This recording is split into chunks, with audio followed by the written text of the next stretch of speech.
বাংলাদেশের প্রকৃত রাজনৈতিক ইতিহাসের সাথে সাথে ২৪-এর প্রেক্ষাপটে বাংলাদেশের মানে দেশভাগের পর থেকে বাংলাদেশ আমাদের বাংলাদেশ হওয়ার আগের থেকে শুরু করে বাংলাদেশের জন্ম এবং ২৪-এর আমাদের যে আমি সার্টিফিকেশন থাকার কারণে আমি ছবিটা দেখেছি। আমাদের সাথে যারা ছিল বিভিন্ন জায়গা থেকে বিভিন্ন মতামতের বিভিন্ন মতাদর্শের মানুষজন ওখানে ছিলেন, তো তারা প্রত্যেকে আসলে না খুব ওন করেছেন ছবিটা। খুব ২৪টাকে তারা অনেকে দেখেছেন, তো আমরা প্রত্যেকেই দেখেছি। কিন্তু আফসোসের জায়গা যেটা ছিল, এই ছবিটাই প্রথম ছবি যেটা কিনা ২৪কে সুন্দরভাবে ২৪-এর প্রকৃত রূপ আমাদের কাছে বা দর্শকদের কাছে পৌঁছায়। আমি নিজে সিনেমার মানুষ, আমি সারাক্ষণ বলি যে আমাদের সিনেমা বিশ্বজয় করবে, আমার বাংলা সিনেমা বিশ্বজয় করবে। তো বাংলা সিনেমা বিশ্বজয় করবে, বাংলা সিনেমা বিশ্বজয় করবে, বেশ ভালো কথা।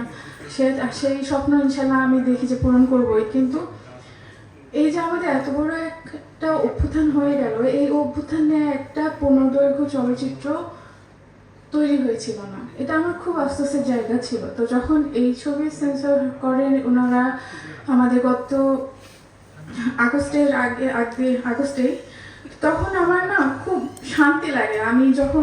আমি খুবই ইমোশনাল মানুষ, আমি পুরো সিনেমার সময়টায় কাঁদছিলাম। কারণ আমার কাছে মনে হয়েছে যে এতদিনে আমি আসলে যখন ২৪-এর পোর্শন শুরু হলো, প্রথমটাই তো তারা যায় হচ্ছে একটা রাজনৈতিক আলাপের মধ্যে দিয়ে।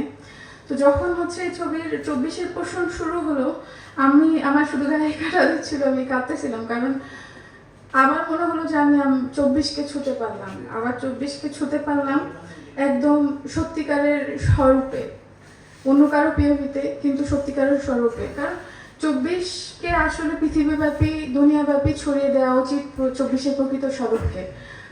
আর আমাদের এই জেনারেশন যারা আমাদের এই যে ওনারা কিছুক্ষণ আগে কথা বলছিলেন যে আমাদের আসলে সিনেমার ডেটটা তাদের যে একটু পিছাতে হচ্ছে, বা আমাদের অস্থিতিশীল যে অবস্থাটা এটা কাটায় তারপরে তারা আসতে চাচ্ছে।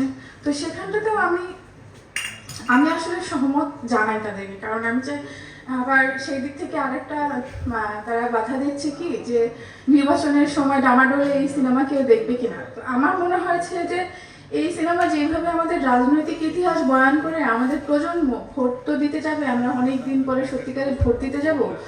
তো সেই সত্যিকারের ইতিহাস জেনে ডিসিশন নিয়ে ভোটটা দেওয়া তার জন্য সহজ হবে।